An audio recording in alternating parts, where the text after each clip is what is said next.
Le sommet entre la Chine et l'Afrique accouche d'une déclaration historique, la déclaration de Beijing sur la construction conjointe d'une communauté d'avenir partagée, Chine-Afrique de tout temps à la nouvelle ère. Et dans cette perspective, pas moins de 30 pays africains nouent avec l'Empire du Milieu un accord stratégique, une grosse pierre sans doute jetée dans le jardin historique des Américains et Français. Analyse de cette nouvelle avancée du multilatéralisme avec nos consultants au plateau aujourd'hui. J'ai l'honneur et le plaisir de retrouver Luc Kouméabalo Abaki. Cher Luc, bonjour. Bonjour Gilles, bonjour à tous nos fidèles téléspectateurs de New World TV. New World Info précisément. Yes. Luc Abaki est journaliste, écrivain et puis désormais président exécutif de l'Institut africain d'études stratégiques et de géopolitique appliquée, IAESGA. Luc Abaki, une nouvelle corde retentissante à votre arc finalement impressionnant. Oui, absolument.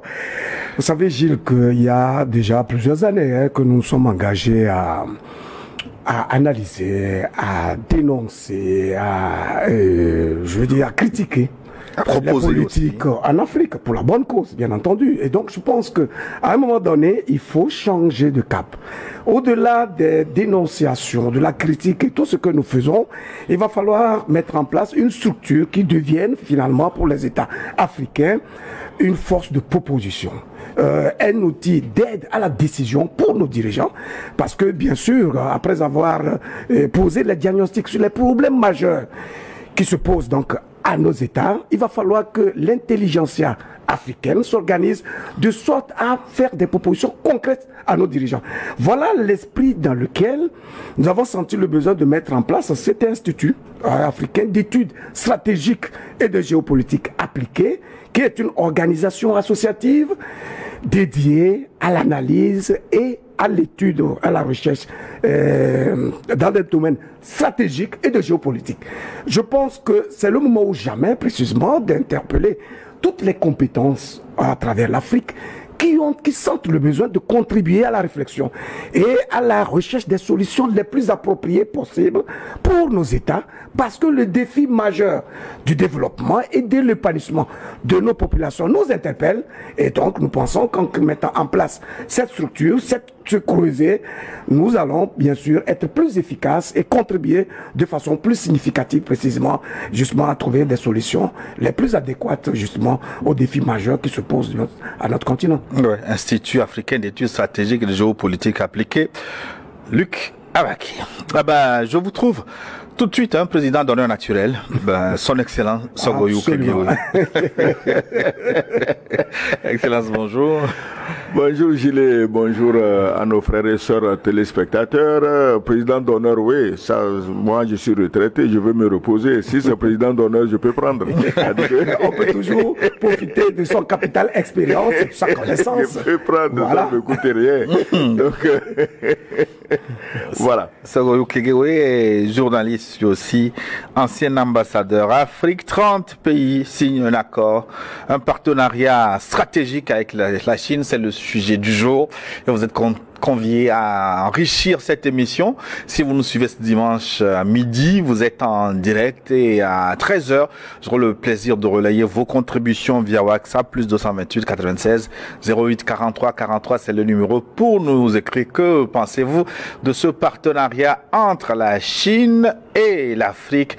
Est-ce le triomphe du multilatéralisme? Est-ce que l'Occident verrait d'un bon œil ce rapprochement de l'Afrique, 30 pays avec la Chine? Si vous nous suivez en différé sur notre chaîne YouTube, notre chaîne officielle avec changement de logo, vous avez sans doute remarqué, c'est le moment de protéger cette émission si vous l'aimez avec votre pouce, un geste simple qui protège.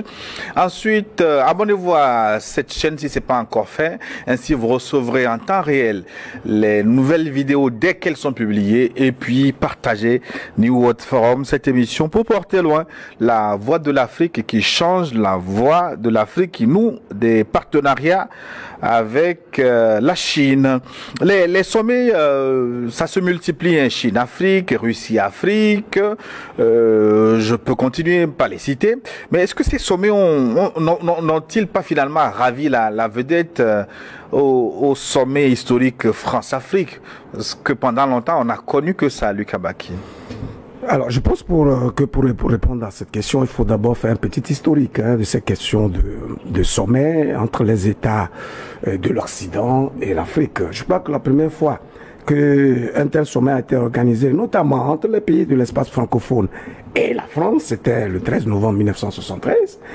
Et de 1973 à 2021, la France a elle seule accumulé au moins 28 sommets entre la France donc et l'Afrique. Alors, après cela, vous avez vu que 20 ans après, en 93, je crois, le Japon a organisé justement ce qu'ils appellent l'ETICAD, la conférence internationale de Tokyo pour le développement de l'Afrique. Et donc, presque chaque 2 à 3 ans, le Japon aussi essaye d'organiser des conférences de cette nature pour vanter un peu les mérites du Japon et les ouvertures, les opportunités que ce pays donne à l'Afrique. Après, vous avez vu, en 2014, je crois, les États-Unis aussi, sous Obama, ont senti le besoin d'organiser un sommet États-Unis-Afrique. Après, vous allez voir l'Inde qui en a fait, la Turquie. Et en 2019, le Japon, donc j'allais dire la Russie, le sommet de Sochi, qui a été vraiment un sommet historique, puisque à lui tout seul, il avait rassemblé plus de 54 délégations africaines, dont 45 chefs d'État africains qui ont répondu à ce rendez-vous. La Chine, elle, est à son 9e congrès avec l'Afrique. Ce qui veut dire qu'en réalité, le continent africain suscite un intérêt particulier pour ces États-là. Je pense que nous n'avons fait que dire cela.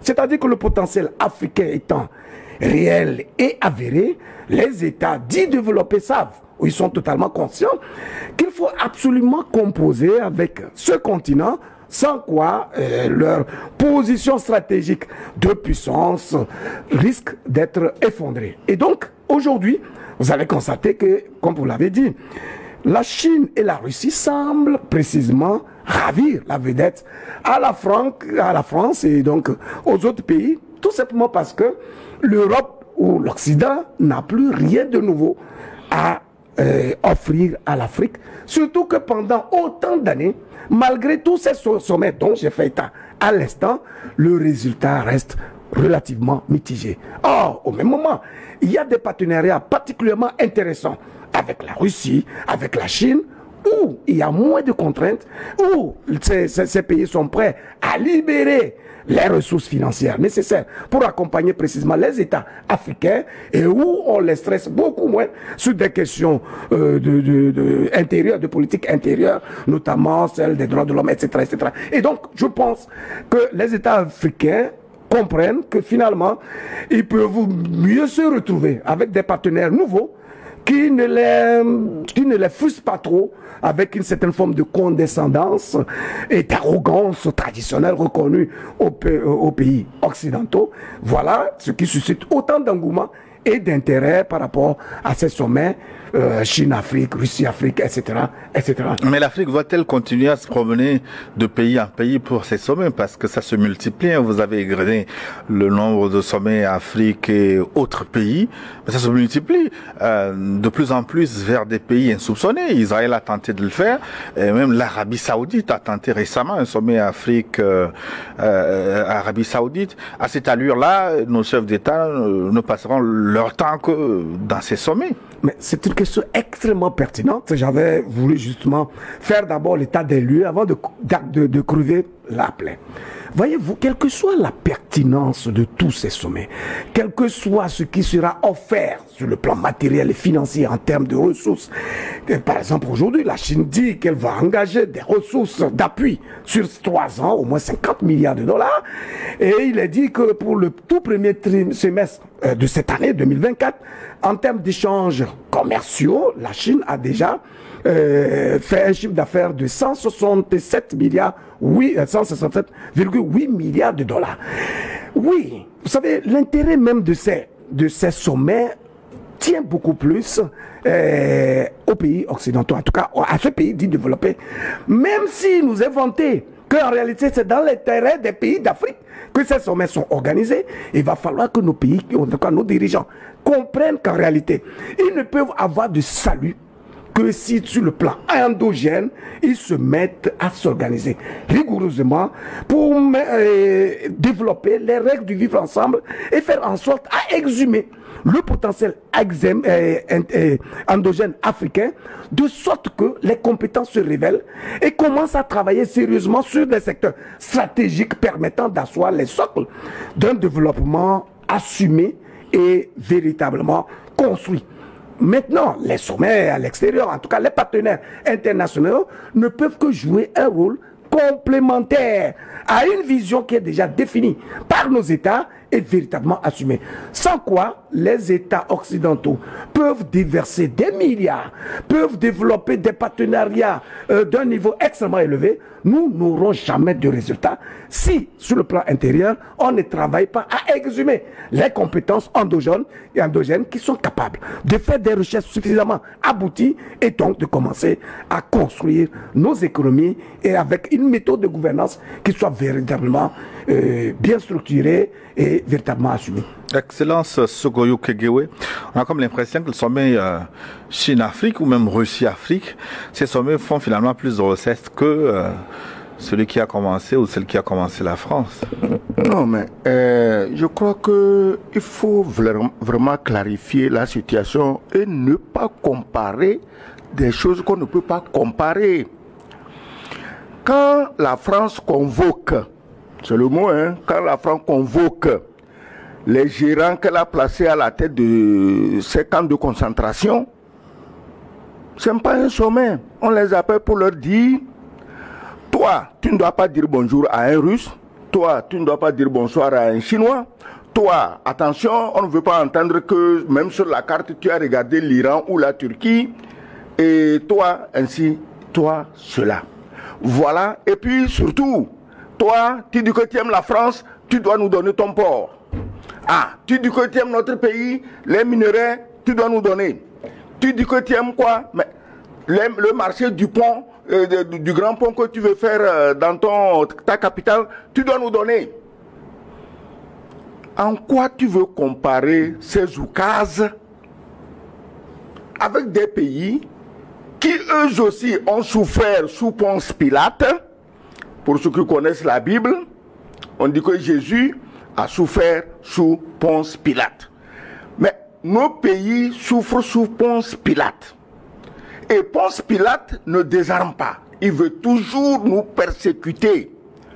La Russie a souffert et souffre encore sous Ponce Pilate qui a mobilisé des armes, l'argent, tout pour la combattre. C'est en cours. Je n'invente rien. La Chine a souffert sous Ponce Pilate. La Chine, ce grand pays, était découpé en morceaux au 19e siècle. Chaque Européen allait y occuper une portion, on fait la guerre de l'opium, on fait ceci, on fait cela. Donc, entre deux pays, la Chine et la Russie, qui ont souffert et continuent de souffrir Ponce Pilate, et nous les Africains, sous le coup de qui Ponce Pilate a mis son genou depuis 200-300 ans, il ne faut pas comparer donc les sommets. Nous, on se rencontre avec les Chinois, on se rencontre avec les Russes pour poser de vrais problèmes de développement. Les autres, ils estiment être déjà assez développés, ce qui leur permet de passer tout leur temps à cultiver l'arrogance et le mépris pour les autres peuples. Ils sont convaincus que leur culture est la meilleure. Bon, en Afrique, si tu veux être mon ami, il faut encourager le oubisme. C'est un mot qui est à la mode aujourd'hui. En Côte d'Ivoire, si tu nous aimes, oubisme. On t'envoie ambassadeur oubi. Bon, et si tu nous aimes, ça dit que ils sont tellement sûrs d'être les meilleurs. Qu'est-ce qui est en train de se passer devant nous avec la guerre en Russie? Ils étaient tellement sûrs d'avoir des armes supérieures qu'ils ont dit aux petits choses farceurs de Kiev de provoquer la Russie. Et quand la Russie magnanime, Poutine dit, écoutez, toi Zelensky, nous sommes tous des slaves. Ne laisse pas que les anglo-saxons nous massacrent. Donc négocions. On a négocié. Zelensky, il faut reconnaître quand même ça, qu'il a accepté de négocier en Turquie. Et qu'est-ce qui se passe?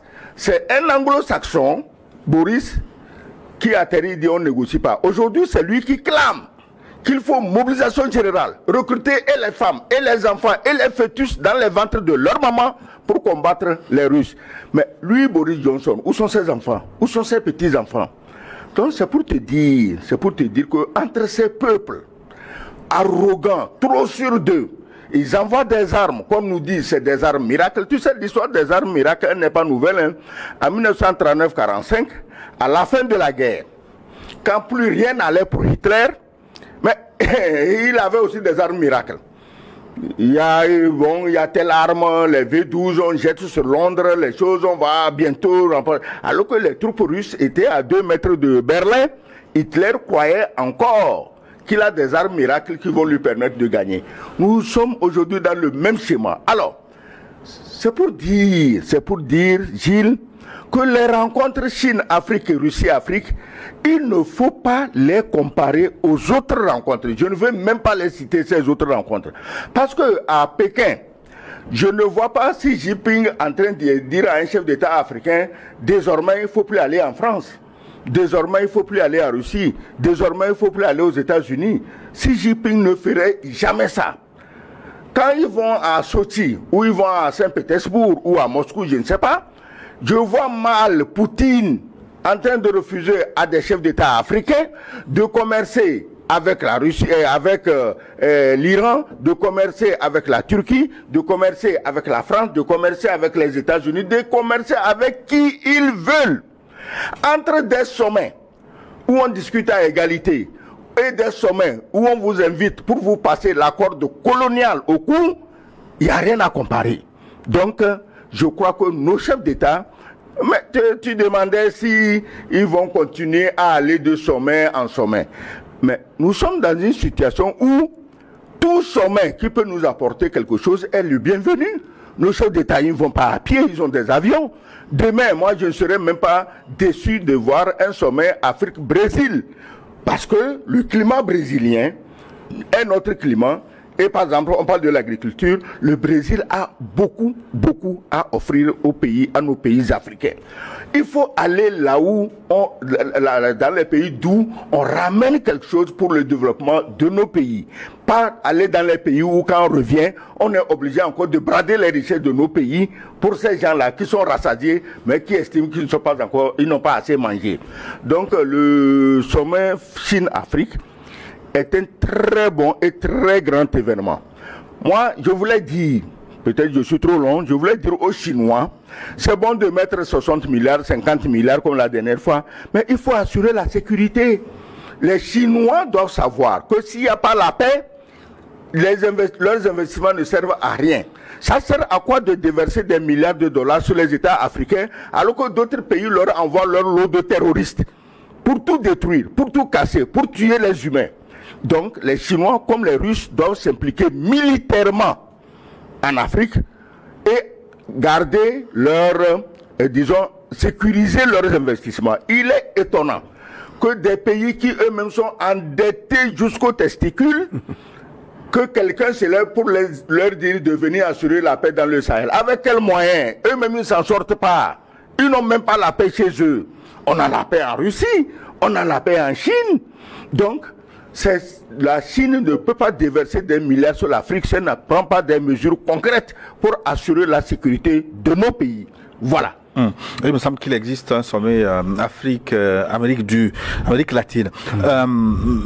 Le fait que l'Afrique ait la possibilité aujourd'hui de participer à ces sommets en dehors des empires coloniaux, est-ce à dire que c'est la fin du pacte colonial? Parce que certains articles de ce pacte disent qu'avant de nouer des partenariats, fussent-ils économiques avec d'autres pays, la France doit donner son accord. Ça veut dire que quelque part, les accords coloniaux, de plus en plus, les pays africains sont en train de les dépasser.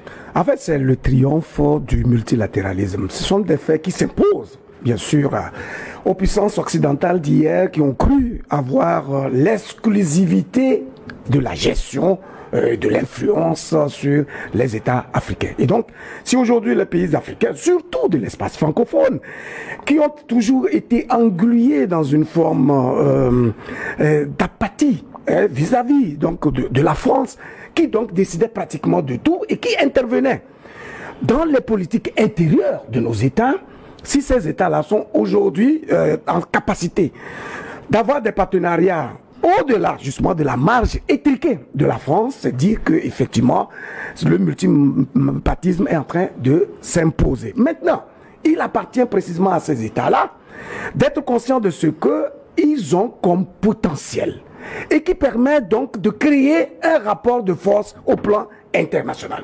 Sinon, aller de sommet en sommet n'arrangera pas grand-chose. L'ambassadeur a bien fait de rappeler qu'au 19e siècle, un pays comme la Chine faisait partie des victimes justement de l'influence des puissances occidentales dominatrices qui pensent que leurs avoirs et leur devenir ne peuvent que prévenir des autres États qu'il faut influencer, qu'il faut intimider et qu'il faut sucer jusqu'aux os.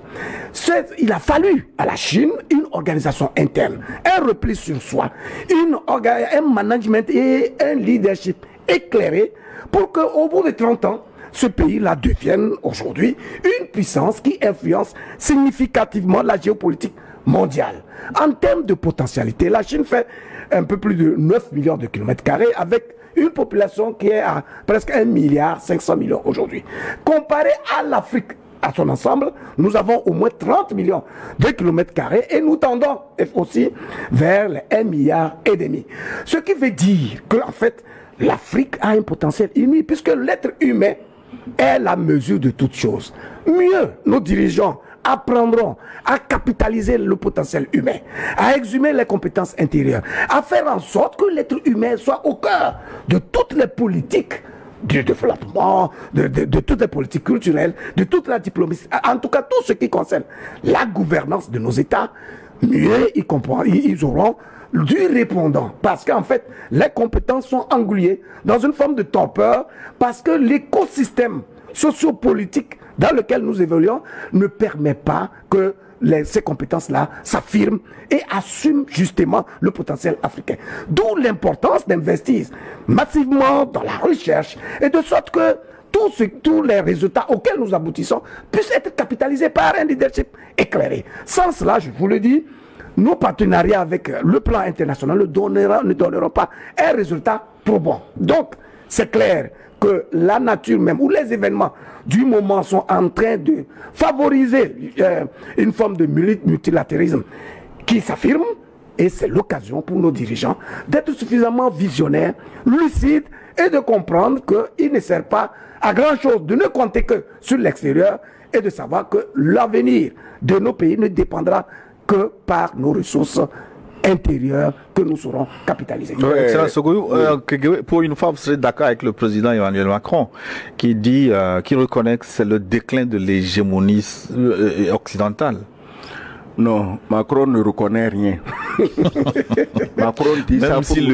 Macron dit ça pour nous endormir et pour que l'hégémonie occidentale cesse, que l'Occident cesse de nous envoyer des terroristes. C'est important ça, c'est très important. Dans ce cas, s'il est conscient que l'hégémonie occidentale finit, pourquoi il envoie les terroristes? C'est pour réactiver l'hégémonie occidentale. Ces petits généraux de pacotille comme le Cointre, pourquoi ils parlent comme ça? C'est pour réhabiliter l'hégémonie occidentale.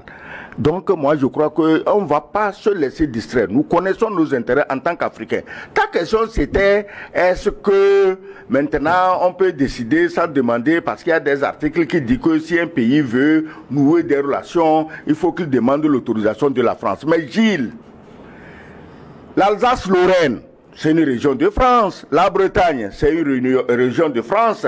L'Ardèche, les PACA, province Alpes-Côte d'Azur, c'est des régions de France. Si ces régions veulent aller dans des relations extérieures, ils vont demander l'autorisation de Paris.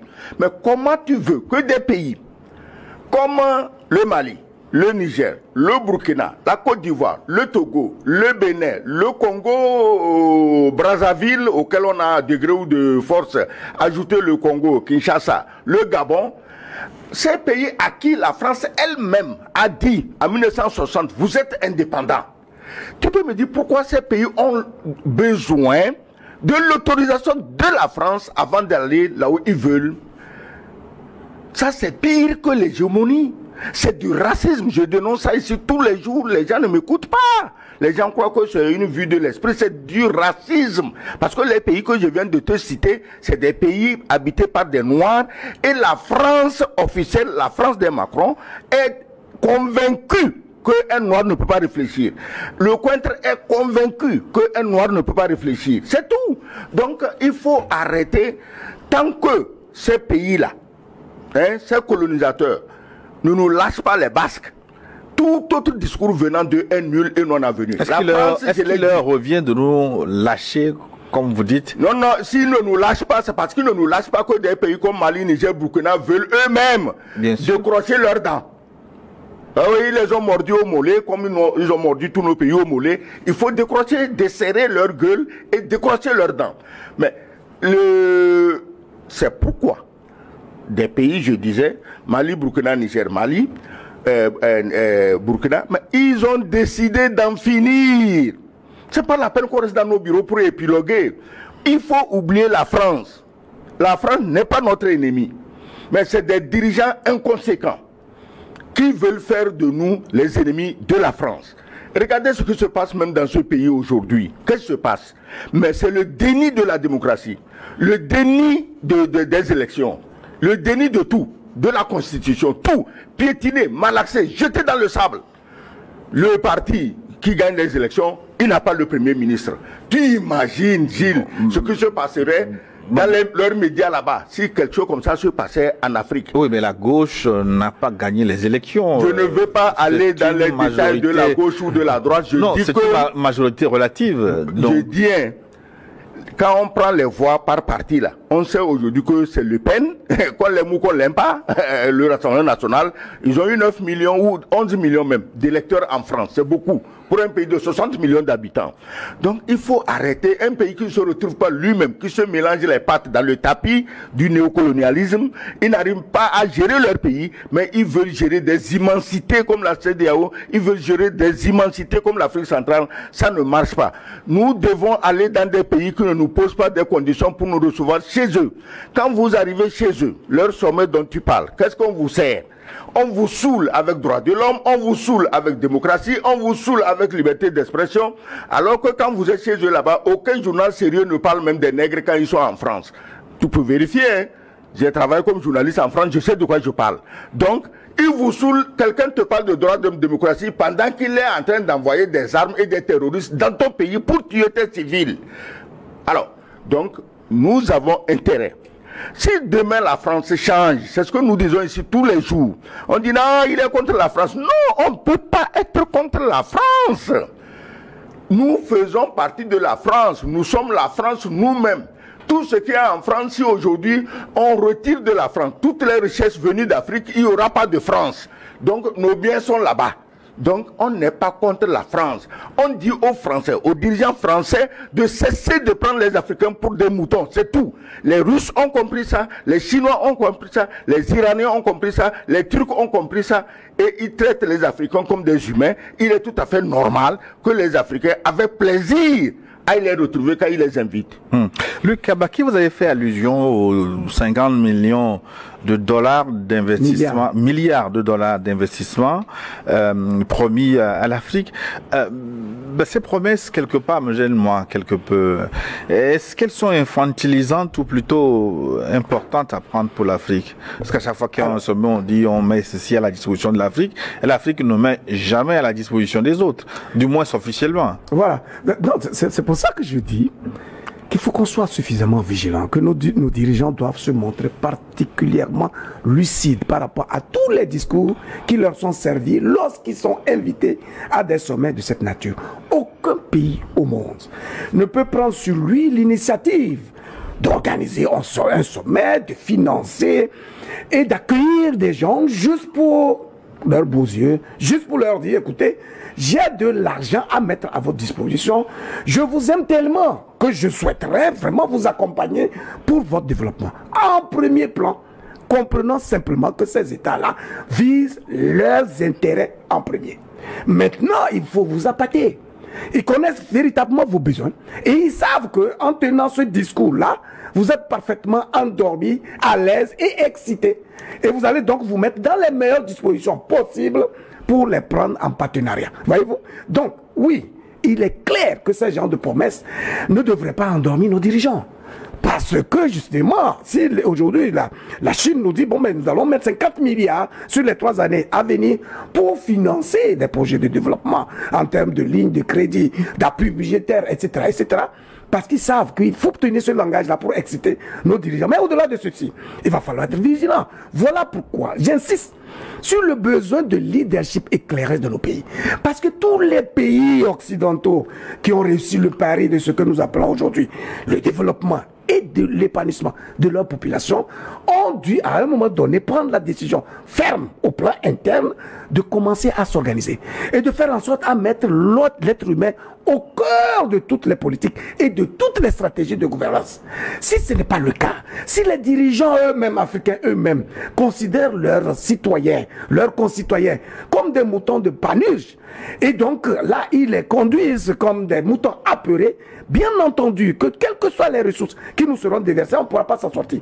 C'est pour cela que j'insiste sur le besoin de que nos dirigeants s'organisent et réexhument nos valeurs identitaires de solidarité, de mutualisation de nos énergies pour faire en sorte à avoir une certaine dynamique unitaire au plan interne. Il n'est pas concevable que l'occidental vienne en Afrique déchirer, déchiqueter nos États en fragments avec des petites portions de gauche à droite. Or, pour mesurer la puissance d'un État, les principes essentiels qui permettent à tous les États d'évoluer dans le monde, c'est d'abord la surface, la superficie. C'est aussi les ressources humaines. Nous avons suffisamment de ressources humaines. Nous avons des ressources naturelles et souterraines, des minéraux, etc., etc. C'est une question d'organisation. C'est une question de focalisation de notre attention sur le besoin d'épanouir l'être humain et de faire en sorte que chaque citoyen se sente concerné par le besoin de construction de nos nations. Si on arrive à ce niveau-là, on sera à l'aise à refuser des offres de cette nature qui sont en réalité des appâts. Même si on doit considérer que la Chine, la Russie, en tout cas d'autres pays émergents qui sont en train de nous côtoyer ici, proposent des choses un peu plus acceptables par rapport aux Occidentaux qui, de par les faits de l'histoire, de par les recettes de l'histoire, n'ont fait que nous brimer, nous mépriser, en nous traitant comme des sous-hommes qui n'ont pas droit à la parole, à la pensée, à la réflexion et à l'action. Aujourd'hui, nous avons cette chance inouïe d'avoir accès à une géopolitique internationale à tout point de vue. Et donc, il est maintenant question pour l'Africain de montrer qu'il est capable de réfléchir, qu'il est capable d'agir et de trouver des solutions appropriées. Non pas seulement pour son continent, mais pour l'humanité dans son ensemble.